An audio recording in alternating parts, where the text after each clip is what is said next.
ಎಲ್ಲಾ ಟೈಮಲ್ಲೂ ಹಾನೆಸ್ಟ್ ಆಗಿದ್ದು, ಒಂದೇ ಒಂದ್ ಟೈಮಲ್ಲಿ ಸ್ವಲ್ಪ ಮಿಸ್ ಆಗ್ಬಿಟ್ಟು ಏನೇನೋ ಆಗ್ಬಿಡ್ತು ಶೋನಲ್ಲಿ.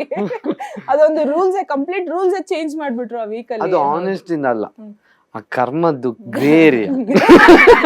ಗ್ರೇ ಏರಿಯಾ ಅಲ್ಲ, ಅದು ಮಲೇರಿಯಾ. Malaria, ಮನೇಲಿರೋ malaria. ಹಿಂಗೆ ಅದು ಅಂದ್ರೆ ತುಂಬಾ ಆ ವೀಕ್ ತುಂಬಾ ಸ್ಟ್ರೆಸ್ ಇತ್ತ ಹೇಗೆ ಧನರಾಜಿಗೆ ಅಂತ ಅದು ವಿಡಿಯೋ ನೋಡಿದ್ಮೇಲೆ? ವಿಡಿಯೋ ನೋಡಿದ್ಮೇಲೆ ಅಯ್ಯೋ ನಾನ್ ಇಂತ ತಪ್ಪು ಮಾಡಿದ್ದನ್ನ ನಂಗೆ ತೋರಿಸ್ತಿದ್ದಾರೆ, ಅದರಿಂದ ಮಿಡ್ ವೀಕ್ ಎಲಿಮಿನೇಷನ್ ಆಗಿ ರದ್ದಾಗಿದೆ ಅನ್ನೋದು ದೊಡ್ಡ ಆ ಟೈಮಿಗೆ ನನ್ಗೆ ಅನ್ಸಿದ್ದು. ಅಂದ್ರೆ ನಾನು ತಪ್ಪು ಅಂತ ಮಾಡಿಲ್ಲ, ಅದೇನೋ ದೊಡ್ಡ ಸಾಧನೆ ಅನ್ನೋ ತರ ನಂಗೇನೋ ಕಂಡಿಡ್ದಿದ್ದೀನಿ ಗ್ರೇ ಏರಿಯಾ ಅನ್ನೋ ತರ ನಾನ್ ಥಿಂಕ್ ಮಾಡ್ಕೊಂಡು ಮಾಡಿದೆ. ಆಮೇಲೆ ಬಿಗ್ ಬಾಸ್ ತೋರಿಸಿದಾಗ ಹೌದು ತಪ್ಪು ಮಾಡಿದ್ದೆ, ತಪ್ಪು ಮಾಡಬಾರ್ದಿತ್ತು, ಇದರಿಂದ ಆ ಎಲಿಮಿನೇಷನ್ ರದ್ದಾಯ್ತು ಅಂದು ತುಂಬ ಬೇಜಾರಾಯಿತು. ಆ ಟೈಮಿಗೆ ನನಗೆ ಏನು ಅನಿಸ್ತು ಅದನ್ನು ನಾನು ರಿಯಾಕ್ಟ್ ಮಾಡಿದೆ.